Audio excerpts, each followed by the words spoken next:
So really quickly, I just want to say thank you to all of you who chimed in on Facebook today about what video they wanted to see. I had another idea about today's video. I was going to demo an eventide pedal for you guys, but the guitar player can't make it over because of a big snowstorm that has hit Philadelphia.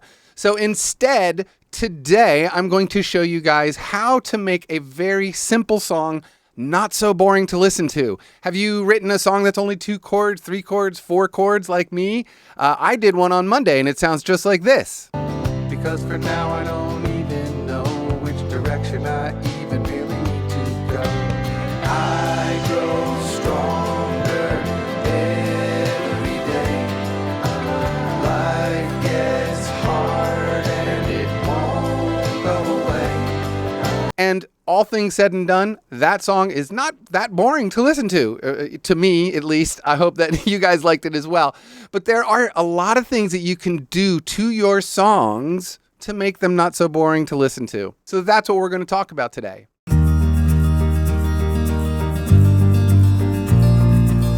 All right, so here we are in the GarageBand window as always here.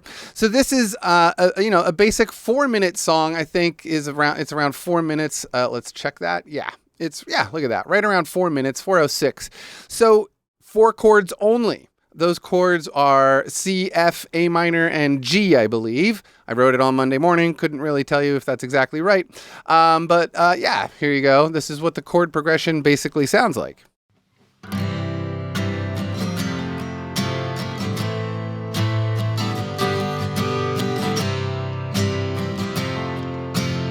Right? I mean, nothing too fancy there.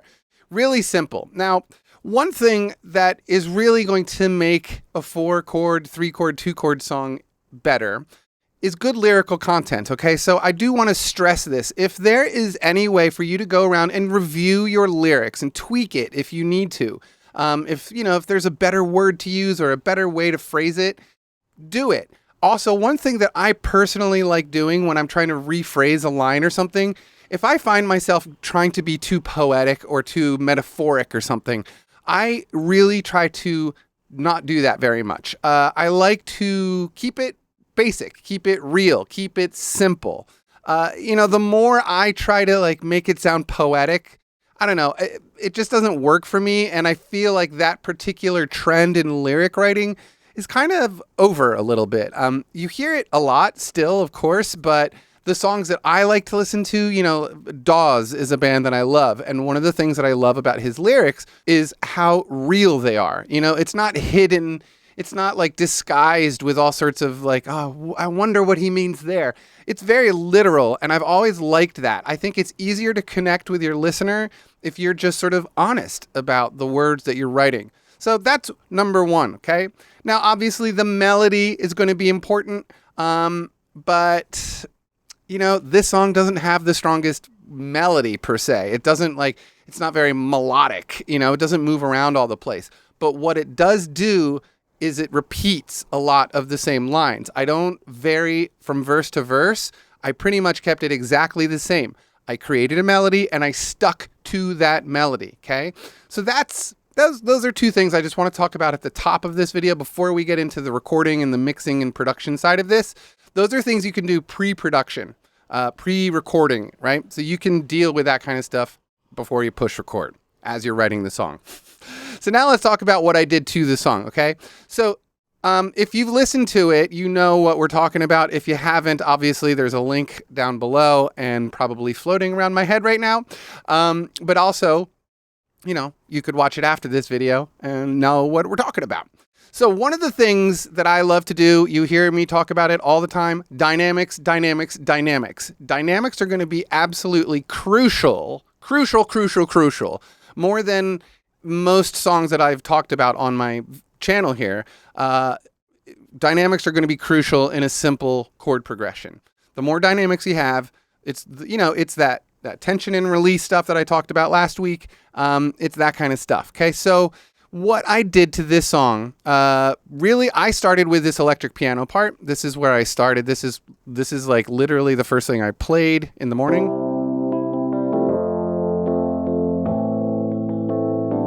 Right? So that tends to work as something that goes almost completely throughout the song. So when I talk about dynamics in this particular sense, I'm talking about musical elements coming in and going away, right? So there's not like a lot of like fade ins or fade outs or anything, but it's a lot of introduction and removal of musical elements. So if this keyboard is a good example, which it might not be, you can see as I go across the line here, it's almost everywhere, except for here in this verse, and this is another verse where I didn't leave it. So two places it stayed out, okay? Now the guitars, let's look at the guitars. Let me zoom out, and the guitars are these channels, okay? So now they are everywhere, okay? So this is something that isn't extremely dynamic, except for this part right here. You can see it's not happening in this verse. So I only had like simple, it was strums on the ones, and I had a basic drum beat going. So what I'm trying to say here, as far as the dynamics go, you also have to choose which parts are going to be consistent throughout the entire song, right? More or less, right? So this Wurlitzer sound is one of them, and the acoustic guitars are the other thing that basically continue on throughout the song. Okay, so now that lays down my foundation. And I have that foundation. You have to have a foundation. Of course, the drums, I should also mention the drums. The drums are pretty much there the whole time. So we're talking about these three elements really creating the foundation of the entire song. Then what I did was introduce new sounds as I went down the timeline of this song. So things like the bass, okay? So here's the bass track. Take a look at this. So here it is in the intro, not in the first verse. This is like a little interlude between the verses. That's where it enters. Then it comes in through this whole second verse right here, and then into the chorus, and then boom, it's gone again. Now, using the bass in this way is one of the best ways to create a really great dynamic. Everybody, bass is bass. Everybody loves that bass tone. Everybody loves hearing bass in a song. It fills it in a really warm and fuzzy way for the listener. And when you remove it, it leaves an empty void. And you're like, kind of like, oh, where'd the bass go? And then when it comes back in, you're like, oh, thank God, there it is, So another thing is the bass, right? Now, that's the bass. We're going to talk about the ornamental stuff a little bit, okay? So in this case, I'm going to talk about the electric guitar.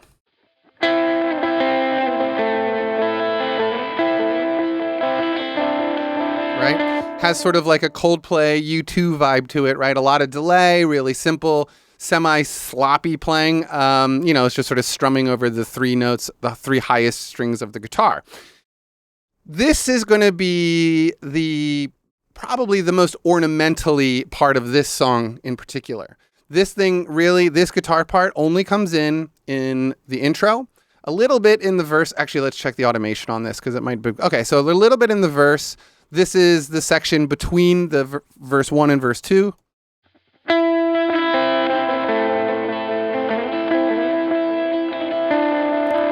I'll just let you hear the whole thing. How I think I'll hold on to the final kiss.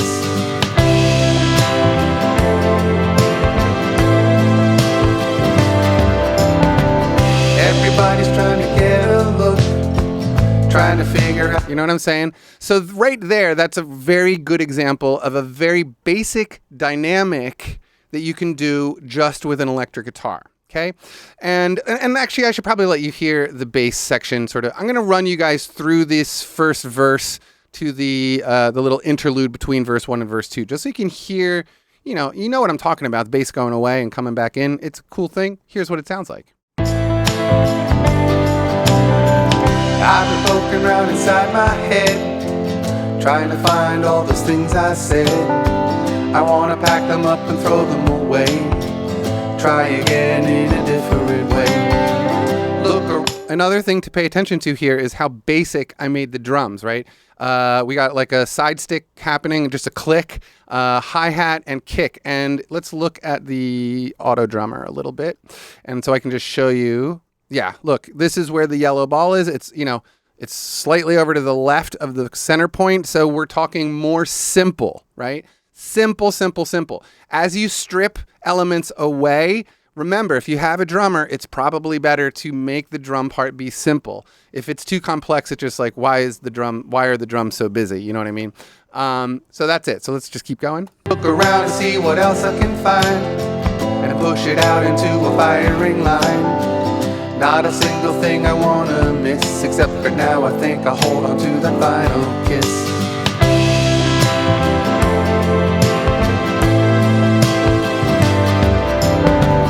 Everybody's trying to get a look, trying to figure out what's right. You know what I mean? So like there, you just listen to a whole verse without the bass and it's like, okay, cool enough. Then you get to that second verse where the bass is there and it just feels good, right? It just feels like now we're somewhere. Now it's complete. Now I'm going to keep listening. This is pacing of arrangements, okay? And when you pace an arrangement properly, it's one of those things that will keep people listening for as long as possible. I mean, you guys have no idea. Like, when I get songs to listen to for mixing, don't forget that I do mix songs for people, Garagebandandbeyond.com. When I listen to songs for people, I really only listen to, let's say, a minute and a half of it. I mean, sometimes I get like 15 seconds in and I'm like, no, I can't help you with this. Or same on the other side, 15 seconds in, I'm like, oh my gosh. As I'm still listening, I start writing the email. I would love to work on this song. It's a great song. The performances are great, all that kind of stuff. So people these days don't really listen to your entire song very much. So one of the things we are trying to do as producers is to find ways to engage their ears and their brains in a completely different way than most pop songs or other songs would do, you know. Arrangements are going to be crucial in this mission, okay? So the other things that we should talk about, I think that's pretty much it as far as like what's going on, you know? I mean, again, just take a look at this track, understanding acoustic guitar is happening almost all the time. They dip out a little bit during one verse, and that's right here. Hope you see some of it. Our time has come to finally be free. So the guitar on the right is only hitting the ones, and I believe halfway through I even start going to just a thumb. I got rid of the pick, and I just started using the thumb a little bit. No amount of time can erase you and me, and so the doors have flown open again. I'm really gonna miss my very other best guitar. Friend. That little boy that I'm still dealing with, and bass. He's awful hurt. Okay, so right there, this is a good section. We should talk about this, okay? So what goes away? The bass goes away. The second vocal goes away for half of this verse. The guitar on the left goes away. The Wurlitzer goes away. So what are we left with, people? We're left with a very basic drum part, a very basic acoustic guitar part, only strumming on the ones, and I was wrong. This isn't the section where I got rid of the pick. And a single vocal. So in this moment, we have three musical elements happening, right? Nice and stripped down. Again, look where we are in the song. We're dead center. So this is kind of like a respite, right? This is the rest period. If you watched the other video that I made, I like to use the midpoints of long songs especially. I like to use the midpoints as a way to sort of, you know, let you escape from the rest of the song. Like it's nice and it's a really good place to do that. I mean, I'm like 2 minutes and 4 seconds in, right? So this is exactly the midpoint. And this is something that I don't do it consciously, but as I've been doing these Monday music projects, I've noticed, you know, the similarities between my arrangements from song to song. It's something that I'm trying to work a little bit harder on. But a song like this, you know, it just sort of came naturally. I wanted it to, the verses should drop, okay? So we've talked a lot about the verses. The choruses, right? Don't bore us, get to the chorus, right? So these choruses I'm actually quite proud of this. The melody is really basic. The vocals, or the harmonies rather, the harmonies are what really make this thing sort of poosh, you know, pop out. And let's just take a listen. And it's for him that I finally now fight. I grow stronger every day. Life gets hard and it won't go away. Little things make the difference. I just hope you see some of it. I'm finally sleeping all through the night. This is the thumb guitar on the left channel. Only breathing and feeling alright. Of course, every day's an up and down. but for now I got my feet on the ground. Super, super basic drums. I know I said that I wouldn't reach out, but I really had to just get this out. Reality is finally dawning on me. I want you to know that I want you to be. And then we explode into the final double chorus. To be free. I grow stronger every day. Do you understand what I'm talking about? Do you guys understand what I'm talking about? It's those dips, it's those ebb and flows, it's the up and down, it's those things that I'm really trying to stress in this arrangement. Of course, one of the really great things that happens when you drop out all these elements in a verse is that your ear starts searching for something to listen to. In this case, I'm really hoping that you're hearing the words, right? The lyrics are crucial, and I really do hope that you guys take the time to write good, honest lyrics.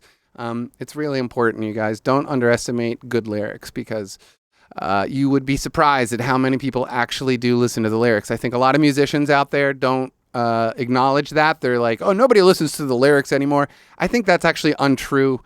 Music has made a big shift in the last 15 years, and lyrics have once again become pretty important in music, thankfully, because there was some bad moments there. Now, of course, I'm not talking about mainstream music. I'm pretty sure that like mainstream pop music still is at sort of like a second grade vocabulary level. So that is what it is. One other thing I should mention here. Actually, wait, no, I should go back. So choruses, I'm getting off topic. I have a lot of things to talk about. The choruses, the harmonies. Okay. So, oh man, there's a lot that is all this stuff right here. These are all vocals, and here it is all by itself, just so you can hear it. I grow stronger every day. Life gets hard and it won't go away. Little things make the difference. I just hope you see some of it. Yet another point where I removed something to really get your ear to focus on the vocals, right? So I got rid of that last little bit of the chorus right there. If I stretch it out, you can see it's all still there, right? And it would have sounded like this. I just hope you see some of it. Right? But without it, listen to what happens. Let's actually turn everything on. Just hope you see some of it. See what I'm talking about? Those are like the little gems inside of a good arrangement that can really just sort of push the listener in where you want them to be. I wanted people to listen to the words. This is a very basic little trick. Now, the melody in the chorus, let's talk about that, because it is pretty much monotone. And I did that on purpose, right? When you're trying to, this is a big experiment, my Monday music thing. So in this particular case, I really wanted to just make something that might be easy to get stuck in your head. The more you get tricky with the notes and the melody and stuff, the less I think it's not that easy, especially if you're not like a trained singer or something, to connect with those kinds of melodies, right? So sometimes when you're dealing with a basic song, you gotta just write a basic thing.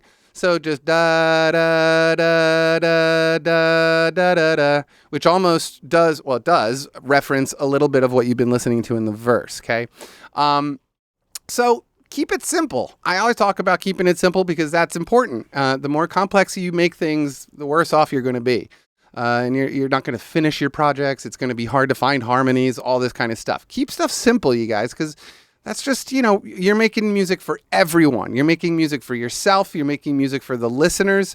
It's a wide berth of ears that you're trying to hit and like engage. So following a few simple rules, like keeping it simple, is, that's why everybody says it all the time. Okay, I want to talk about one last musical element that I haven't talked about yet, and that is the synthesizer. This actually, to be brutally honest, started out as a horn part. That's why it says trombones. When I originally came up with this part, it was a horn section. The more I worked and the more I built this song up, the more the horns just sounded dumb. So I was using the slow drift. It's a very simple sound.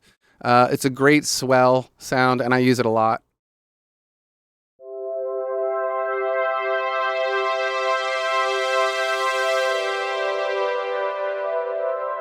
It's very 80s, but I love stuff like this. You know, that band Dawes, they use this sound a lot.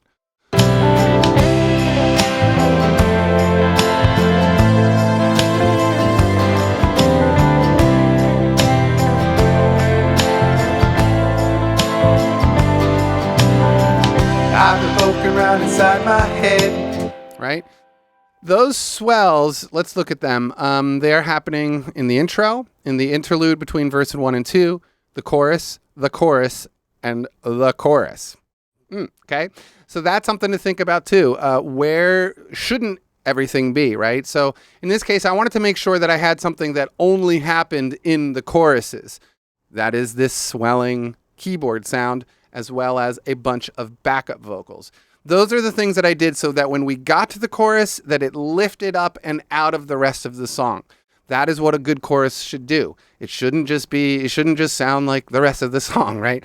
And if you keep the verses nice and simple, that makes it a lot easier to accomplish a really grandiose sounding chorus. If you've left it really raw and dry in the verses, you don't have to add all that much. I mean, all I added really was a synthesizer and a bunch of vocals. That's pretty basic stuff. But it really does sort of poof when you get to those choruses. It's awesome. Now, double chorus at the end. Classic arrangement idea. I could have done other things. I could have done something. I could have even changed the melody a little bit on the second one of the double chorus, but I didn't. I chose to just keep it the same exact way. Again, this is about getting people to get the song stuck in their head. The more you repeat stuff in your songs, the more likely it is to get, hooked in somebody's ear, and the song will end, and then they'll just sit there going, da da da da da da da da. It's Paul McCartney music at its finest. Like, this is exactly what Paul McCartney does. This is what a lot of songwriters do. And I just wanted to come here, strip it down for you guys here on GarageBand, show you what I did to do it.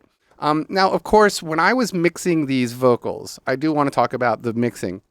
One thing that is going to be crucial when you're mixing any, big thing like this. This is, whatever. We can call it 12, 13 tracks. I don't know. When you're mixing something that's complex, the best thing you can do is mix it at low volumes. You have to mix at low volumes, at least at some point.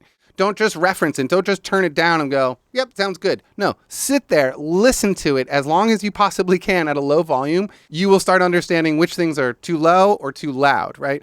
But you have to listen at low volumes to get a balance like this right. The other thing that really helped me was my Avantone mix cubes. I can't stress how useful those monitors are.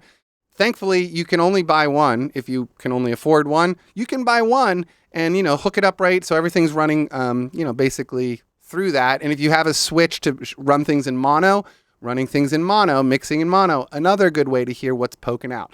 Mix cubes, though, man, I can't stress enough. Those things they're so useful. They're just sitting up there on my monitors now, and I love my mix cubes. You see them in everybody's studio these days. Everybody has them.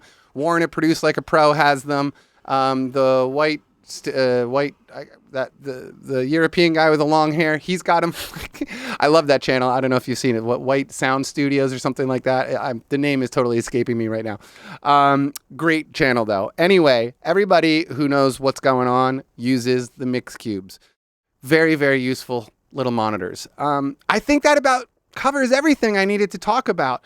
Again, you want to find the stuff that is going to, create the foundation. You will sort of ebb and flow those a little bit less than removing them all the way. They're going to be consistent, like the acoustic guitar and the drums and that Wurlitzer in this song.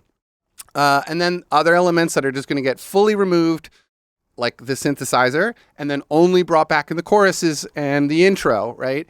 Just to help create that big lift that you want out of those sections. But again, it's about that ebb and flow. It's about those dynamics. Those are the things that will make your very simple chord structure not so boring to listen to over a 3.5 to 5 minute period of time. It's not easy to do. If you haven't done it before, like a lot of you guys, I'm sure you love layering and overproducing stuff. I am guilty of that as well. But the more I do this Music Monday thing, the more I realize, like, nope, I got to strip it down, keep it basic, keep it simple. I've been doing this for a long time, mixing, recording, writing songs and stuff. And this project that I've been doing on Mondays has really taught me more than I expected it to. I really just thought it was going to be for the fun of it, for myself, just to make more music. But it has been quite educational. So I get to make videos to help share that education to you guys here on my YouTube channel. The people on my Patreon page, I love you guys. You guys are the backbone of what is going on here at Garageband and Beyond. You are controlling the content now. You are sending me to the NAMM show. You are helping me get panels. You guys are making this channel grow and succeed. Thank you so much to my patrons and everybody who watches. You guys, thanks. It's awesome that you're still watching my channel after all these years. I know some of you have been watching since the beginning, and that thoroughly blows my mind. When I was at the NAMM show, I had a couple people who came up to me and were like, I've been watching you since I was a little kid. Like, wow, how old are you now? I'm 24. I'm like, wow, that is crazy. You started watching me when I was like, you were 14 or 15. Blows my mind, you guys. Totally blows my mind. But I love making these videos for you guys. It's a real passion for me to make these videos for you guys. I like filmmaking, I like making videos, I like making music, and I like teaching. So I hope that you like what I'm doing for you guys. And if you do like it so much that you'd like to find my Patreon page and help this channel continue to grow, that would be awesome. If not, I totally understand. When you hit the thumbs up on the likes page, on the likes thing, that helps more people see the videos. And if you don't like my videos, make sure you hit the thumbs down twice, because that really tells me, exactly what you want me to know. All right, you guys, well, have an awesome day, and I thoroughly appreciate your viewing. Let's say that. That's a terrible way to... Whatever, you guys. Have an awesome day. Peace and love.